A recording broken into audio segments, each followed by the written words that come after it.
everyone. I'm Laura Dormer from the Evidence Base. In this interview, we're exploring evidence transportability and how real-world evidence can cross borders and be accepted in HTA decision-making. Meena, thank you for joining me today.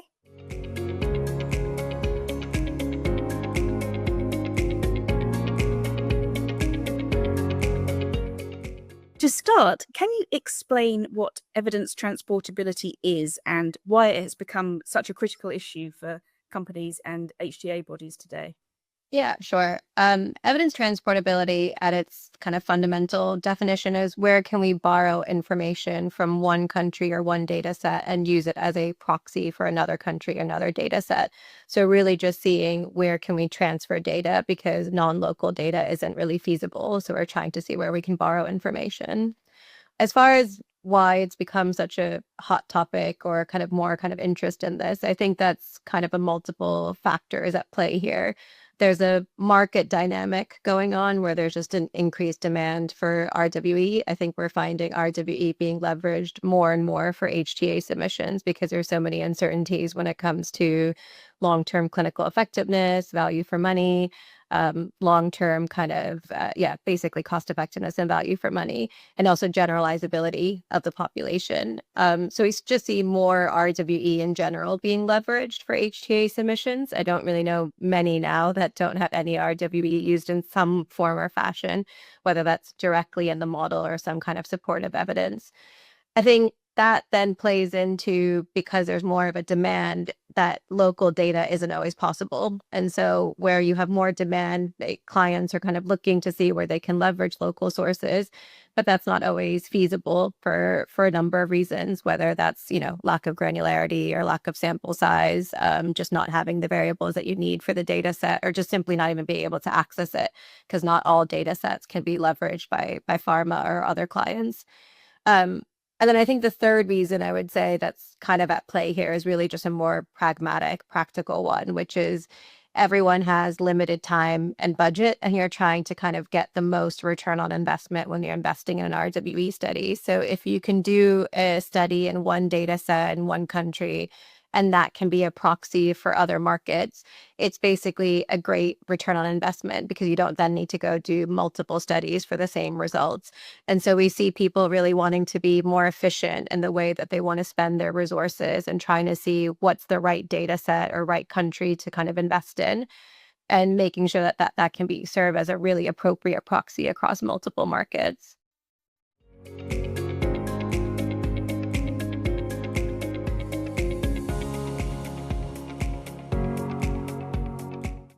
HTA bodies often express a preference for local data. So under what circumstances do you think non-local real-world evidence can be most valuable?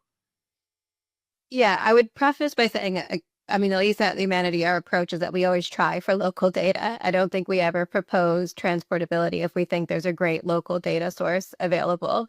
So we'd always try for that, and that's the best case scenario. But from our experience, I think that rarely happens, and that's really down to, one, the data source that we want to work with just doesn't have the sample size for what we want to do. And so it's just too small of an N to really execute any kind of robust descriptive or comparative study.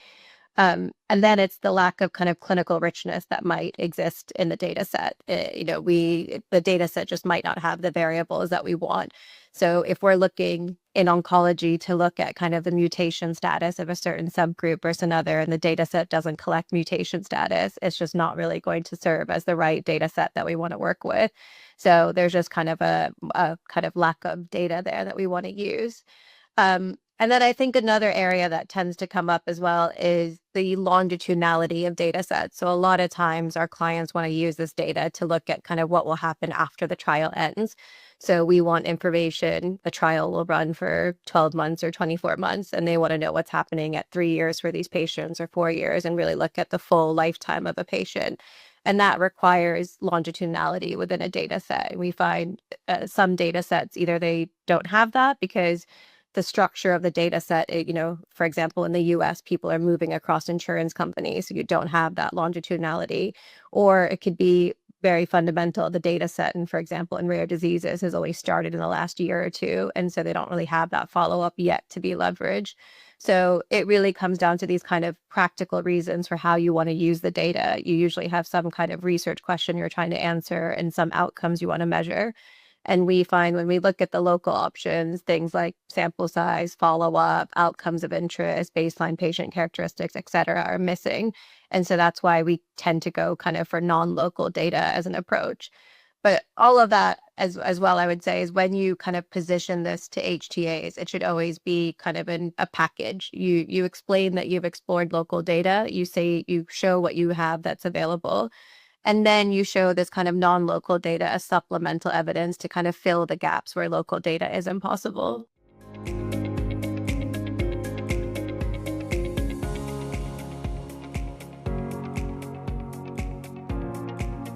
What are some of the main challenges when applying data from one country to another?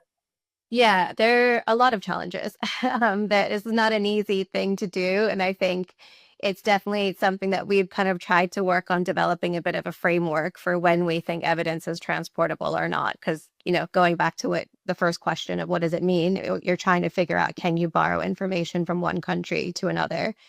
And so within the framework we use, the first step we check for is just population differences. So we say within the country where the data exists versus where we want to borrow it to. Do things like the baseline demographics change, age of the disease, mean of the disease, time to diagnosis, severity of the disease, et cetera. So we check for things like that because fundamentally you want to know that a patient in hypothetically Spain is very similar to a patient in Italy. And if we don't check those elements, you can end up with differences. A easy example, when we worked in cardiovascular disease, patients in Asia with lower diabetes, lower cardiovascular rates, lower kind of the obesity rates, their outcomes are going to be very different than patients that sit in Europe or the US. So we can say that evidence is likely not transportable because fundamentally the patient is quite different between these countries. So the first thing we tend to assess is just those population kind of elements. Once we know that and we feel confident that the populations are similar, the next step we tend to go to is assessing kind of health system differences. So how does the patient move through the healthcare system? How do they get diagnosed? Who treats them? How do they get access to treatment? What treatments do they get access to? How are they followed up? How are they managed? Because that all also relates to the outcomes you're going to see associated with a treatment. So we often find in Europe, in particular, EMA can approve a product, but local countries have different reimbursement criteria in place. So you can have one country that provides that treatment per the label and another country that will only provide that treatment for a subgroup of patients under the label because of cost effectiveness reasons. So fundamentally, we know then that a patient within one country doesn't have the same access to treatment versus another country. So we need to kind of assess that because it affects outcomes. If we think that level checks out and we say, okay, we know the population is similar, we know the healthcare system is similar, then we move into kind of the data quality. Within the data set, how are variables measured? Is it how we want them to be measured? Very often we're comparing against a clinical trial in some form or another. So we check the definitions of how it's defined in the trial versus the data set to make sure there's alignment there in terms of how we're measuring outcomes and that we have the right definitions in place. So when we kind of move through those three kind of levels of checks, then I think we have reasonable confidence that we say evidence is transportable. But I would say all of that is a fairly qualitative assessment. Like inherently real world data is messy and you can go through these steps and say, yes, yes, yes, it meets all this criteria. But then you have these kind of quantitative approaches to adjust for the data as well. So when you select your data set, you can do things like propensity score matching to make your real world data set more comparable to your trial population, or ways to handle missing data, et cetera, within real world data. So then you move to more of a quantitative way to adjust for the data after the qualitative checks are in place. And then you present all of that to HTAs. I think ultimately HTAs just want to see that thought process. They want you to be transparent about why you selected a certain data source, how you're handling the inherent messiness of that data source, and how can you ultimately convince us that there's not a bias here in some way that's kind of favoring the client. And so we kind of show this as an overall package and a stepwise approach to make that story of evidence transportability more reasonable.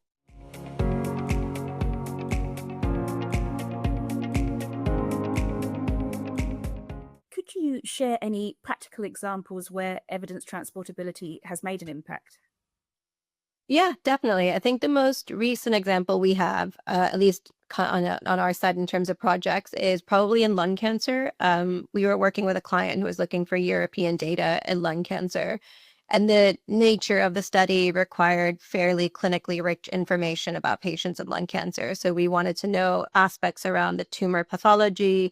We wanted to know aspects around the mutation status, very specific baseline patient characteristics and treatment history.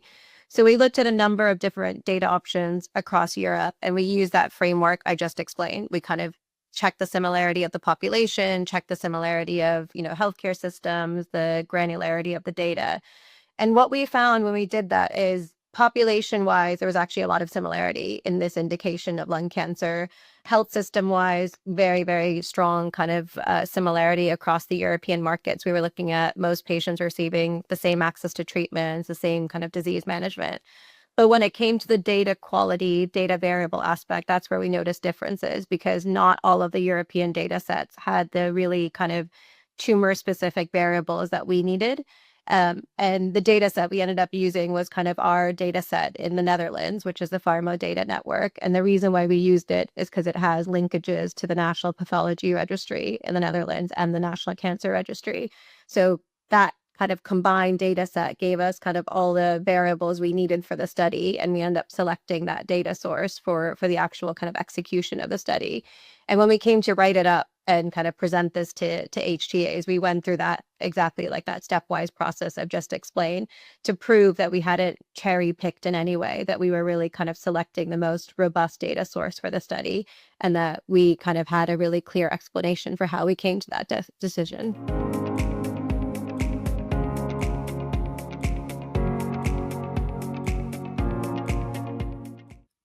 And looking ahead, what strategies do you recommend for companies to successfully navigate evidence transportability and strengthen the case for acceptance by HTA bodies as well as regulators?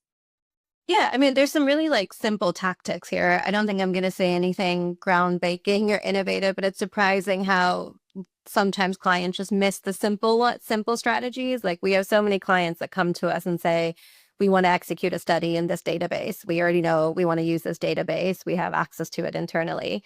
And the first question I have is, wait a minute, you didn't go through kind of justifying how you even got to this decision point. And coming from an HTA perspective myself, that immediately kind of raises red flags is that you didn't present to me a framework for how you came to this decision. You've just presented this as an upfront reason. So the first step is set up that framework, show HTA agencies how you've gotten to this decision point. What were the things that you were evaluating? What were the data options on the table? How did they compare and contrast? What were the strengths and weaknesses? How did you ultimately decide that you wanted to come to this data set to use for the study? So the population, the healthcare system, et cetera, everything we've just talked about. When you have that framework in place and you can reasonably present why you selected a data source, then you start kind of getting into the framework for how you adjust for the differences in that data source versus your trial. And that's the kind of more quantitative approaches I explained earlier, because inherently real world data will have issues. It's not perfect in any way. So there will be, the population might be more unhealthy. There is missing variables in it. So you have to deal with kind of the more kind of statistical ways you deal with the data to make it more reasonable for comparison. So you set up that framework and you kind of explain how you're going to adjust for those differences, how you're going to kind of make the data more comparable to the trial. And I think the third step is also just validate where possible. So when you go through this approach, there might have been a local data option available, but it left in some way due to sample size or didn't have the variables you need. But that doesn't mean you should ignore it completely. You still pull that into your story and say, we've been able to compare where we can the local data versus our non-local data. So maybe the local data source had things like age and baseline demographics. Compare that to your non-local data and say these are kind of very similar populations. The local data may have had, a bit of the long-term outcomes. Compare that with the long-term outcomes you have within your data source. So where possible, validate.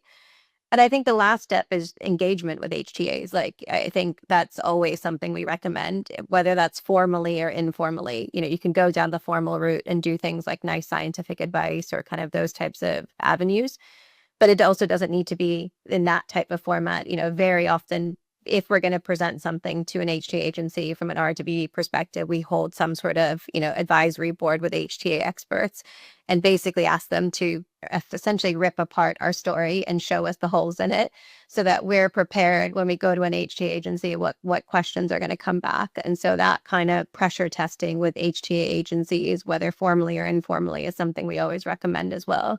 So I think those would be kind of the 4 tactics I say are things that people should explore. And they're very simple tactics. They don't actually take too much time, but they're very often forgotten because people are just kind of, full speed ahead to execute a study that they kind of miss these little things that really just make your overall case stronger.